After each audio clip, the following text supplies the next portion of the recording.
If you feel like memories of the person you lost physically keep happening to you, this message is for you. My dear fellow survivor, welcome. I'm so honored you're here with me today, because today I answer a question that so many survivors carry quietly. It's a question I had myself for a long time.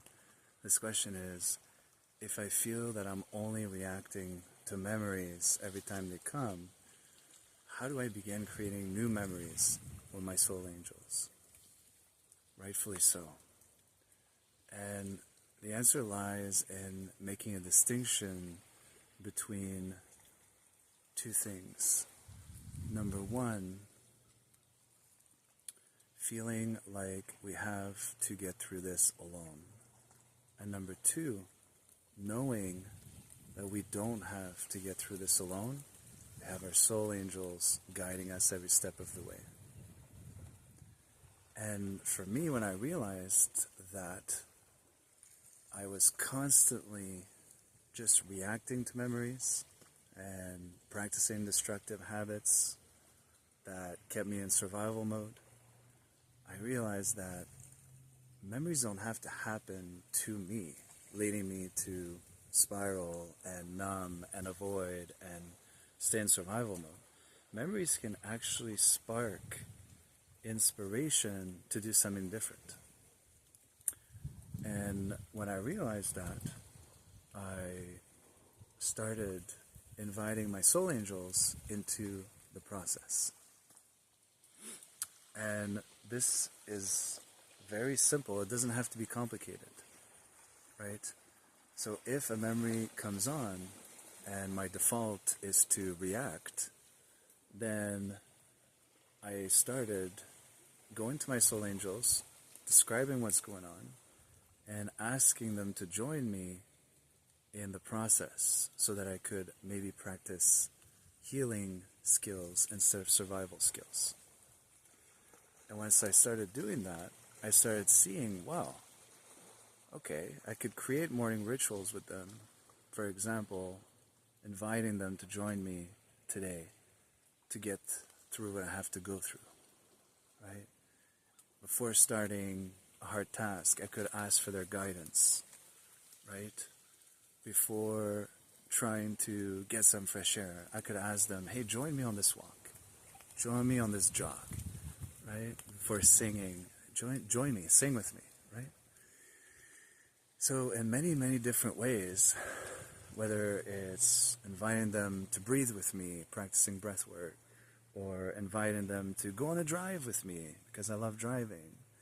You know, there's so many different healing opportunities I started creating so that eventually when those memories would come on, and they do, right? The goal is not to stop them.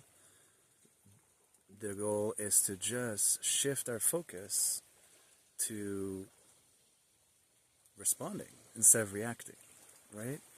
So reacting usually just entails us practicing more survival skills and destructive habits, whereas responding, it's actually inviting the connection, inviting the love, inviting the guidance, so that we can practice healing skills and healing habits. And by doing that, we actually use our imagination in a very powerful way. And when we use imagination in a very powerful way, I'm not saying to pretend that they're there physically, right?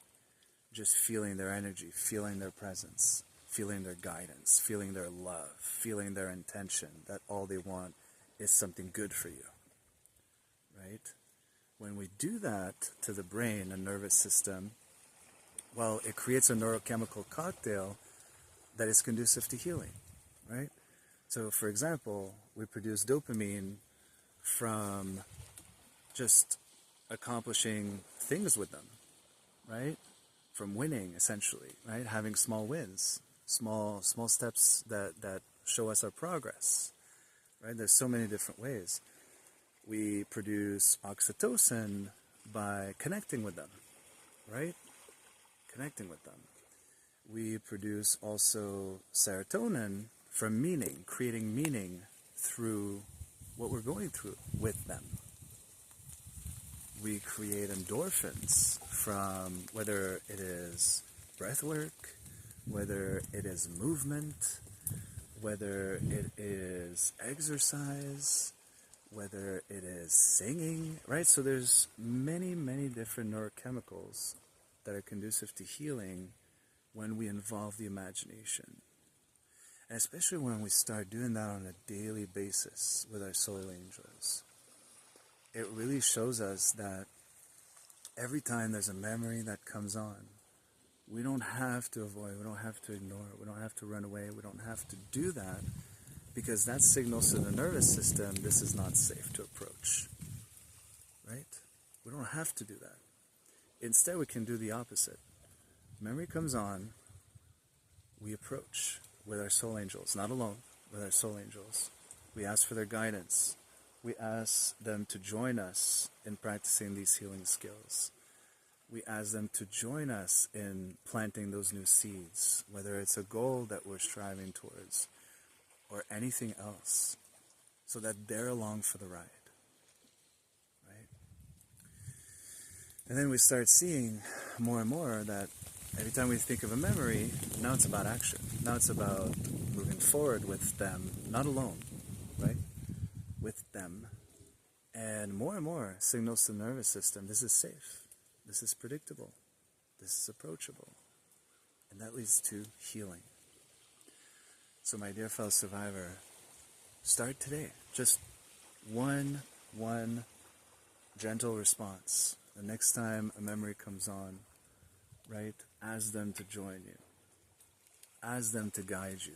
Ask them to go on a walk with you. Ask them to cheer you on. Ask them to celebrate a win at the end of the day. Ask them, hey, let's problem solve together. Let's brainstorm, right? I'm facing this challenge right now. Help me out, please.